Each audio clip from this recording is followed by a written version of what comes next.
রাজতন্ত্রের নিয়ম হচ্ছে রাজা ছেলে রাজা হবে, প্রজা ছেলে প্রজা। আর গণতন্ত্রের নিয়ম হচ্ছে মিডল ক্লাসের ছেলে মিডল ক্লাস থেকে যাবে। কিন্তু কেন আমরা এই শৃঙ্খলটা ভাঙতে পারছি না, এটা নিয়ে আজকে একটু আলোচনা করা যাক। যেরকম আমরা যখন ছোটবেলায় স্বপ্ন দেখা শুরু করি বা আমাদের দর্শনের বীজ বপন হওয়া শুরু হয়, তখন সবচেয়ে বেশি প্রভাবিত আমরা হই সিনেমার থ্রুতে। যেমন আমাকে একটা সিনেমা খুব বেশি প্রভাবিত করেছিল, মায়ের অধিকার সিনেমার মধ্যে হচ্ছে, এই সিনেমা সালমান শাহ ছিল সিনেমাতে, আর একটা ক্যারেক্টার ছিল হাসান। তো হাসানের ইচ্ছে ছিল এরকম গাড়ি বাড়ি করবে, মিলসের মালিক হবে, এবং সে সচরাচর ওটাই করেছে যেটা আমরা বাঙালিরা সর্বপ্রথম চিন্তা করি। 10 টাকাতে লটারি কিনেছে এবং 40 লাখ টাকা জিতে অনেক বড়লোক হয়ে যায়। তো তখন আমার মনে এই জিনিসটা অনেক নাড়া দিয়েছিল যে 10 টাকা যদি আমার কাছে থাকে, চিপস কেনার থেকে বেটার ইনভেস্টমেন্ট হচ্ছে লটারি কিনা। অথবা আমি যদি আরও কিছু মুভির কথা বলি, যেরকম আরেকটা মুভি ছিল সবার উপরে তুমি, ওটার মধ্যে আমাদের সাকিব খান ছিল এবং ওনার ক্যারেক্টার নাম ছিল রাহুলের একটা বোন ছিল। তো রাহুল গরিব, রাহুলের বোনও গরিব, কারণ ওদের বাবা মাও গরিব। এবং আরেকজন ছিল ক্যারেক্টার মির্জা, কে মির্জা। তো ওর ছেলের সাথে রাহুলের বোনের বিয়ে হবে, কিন্তু কে মির্জা চায় না যে সবাই জানুক একটা গরিব ঘরের মেয়ের সাথে তার ছেলের বিয়ে হচ্ছে। তো সে রাহুলকে অফার করে একটা ফ্ল্যাট এবং একটা গাড়ি।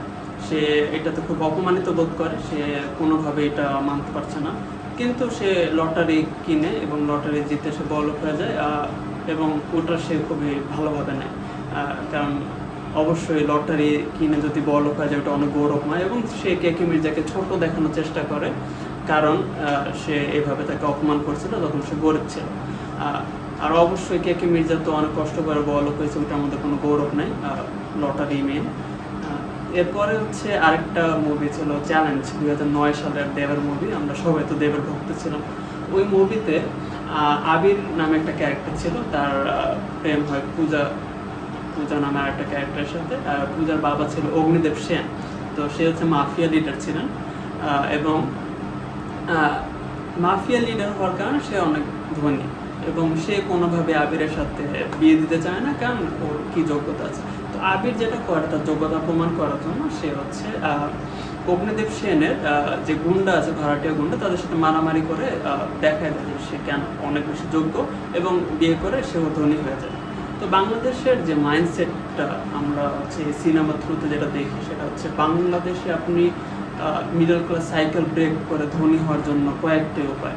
লটারি জিততে পারেন, আপনি মাফিয়া লিডার হয়ে যান, অথবা আপনি ধনী পরিবারের ছেলে অথবা মেয়েকে বিয়ে করেন। দ্যাটস ইট, এই কয়টাই ওয়ে, সিম্পল অ্যাজ দ্যাট।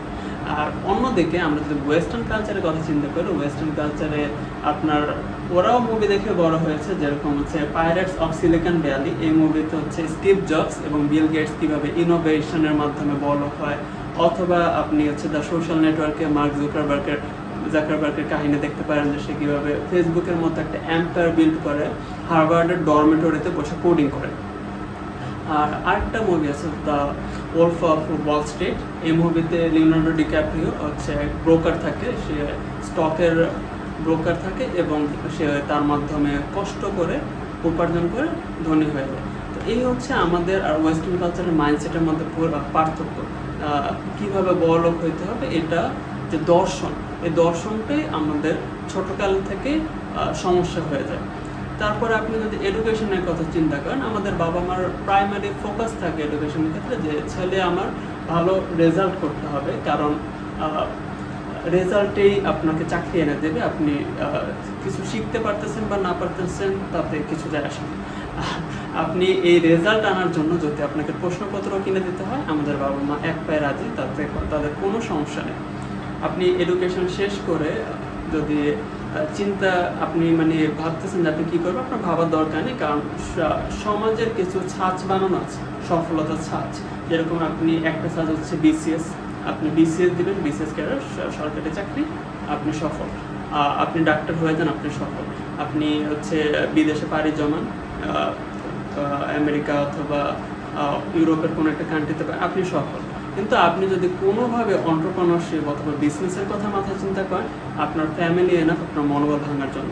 কারণ এত রিস্ক নেওয়ার কী দরকার, যেখানে আমাদের অলরেডি সার্চ ক্রিয়েট করা আছে কীভাবে সফল হওয়া যায়। আলাদা রিস্কে ওয়েতে যাওয়ার দরকারটাই বাকি। আর আমরা বাঙালি হিসাবে রিস্ক একটু কমই নিতে চাই, তার অনেক কারণ আছে। একটা হইতে পারে হচ্ছে আপনি 1757 পলাশী যুদ্ধের কথা চিন্তা করেন, অথবা 1948 দেশ বিভাজন, বা আমাদের 1971 মুক্তিযুদ্ধ, এরপর হচ্ছে আপনার এই যে রিসেন্টলি একটা রেজিমের চেঞ্জ, সব কিছুই মোটামুটি আনপ্রেডিক্টেবল ছিল এবং খুবই উইয়ার্ড। আপনি যদি স্পেসিফিক্যালি 1948 দেশ বিভাজনের জন্য চিন্তা করেন, বাঙালি জাতি এবং পাঞ্জাব জাতি দুইটাকে ভাগ করে দেওয়া হলো শুধুমাত্র ধর্মের দোহাই দিয়ে। যাই হোক, এটা অন্য আলোচনা, ওটা মেন কথা না। মেন কথা হচ্ছে আমাদের বাংলাদেশের রাজনৈতিক বা হচ্ছে অন্য কিছু বলেন, সব কিছুই খুবই আনপ্রেডিক্টেবল। যারা যারা 2000 সালের পরে জন্মগ্রহণ করছে ওরা মনে করতে পারে যে 2009 সাল থেকে যে রেজিম ছিল ওখানে একটা ভালো স্টেবল অবস্থা ছিল, কিন্তু তৃণমূলের খোঁজ খবর যদি রাখতো কেউ তাহলে দেখতে পারতো যে ওখানে খুবই আনস্টেবল অবস্থা ছিল। কার মাথার উপর কখন হাত চলে আসে, কিভাবে ক্ষমতা সত্তা কার উপর চলে আসে সেটা বলা খুবই মুশকিল ছিল। কখনো কোন ইকুয়েশনের কারণে কখনো হচ্ছে টাকার ইকুয়েশনটা ভারী হয়ে যেত, কখনো মুক্তিযুদ্ধের ট্যাগ, কখনো রেফারেন্স। তো বলা যেত না যে উপরের কিছু মহল ছিল যারা হচ্ছে স্টেবল ছিল, বাট নিচের অবস্থা সেম আনস্টেবল। তো প্রেডিক্টের যে ব্যাপারটা বাঙালিরা এটাতে অভ্যস্ত না, কারণ এটা আমাদের সাথে যায় না।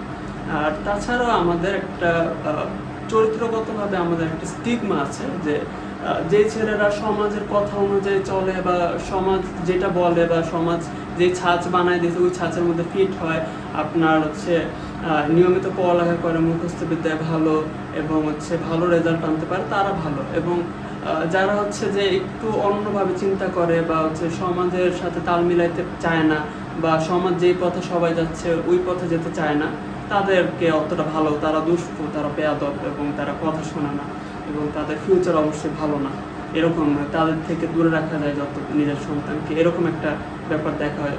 আর এটাতে খারাপ কিছু নেই, ভদ্রতা it's not a bad thing, but the problem is আপনি আপনার মধ্যে একটু হইলেও তো সাহস, কনফিডেন্স থাকা দরকার যদি আপনি এই মিডল ক্লাসের সাইকেলটা ব্রেক করতে চান।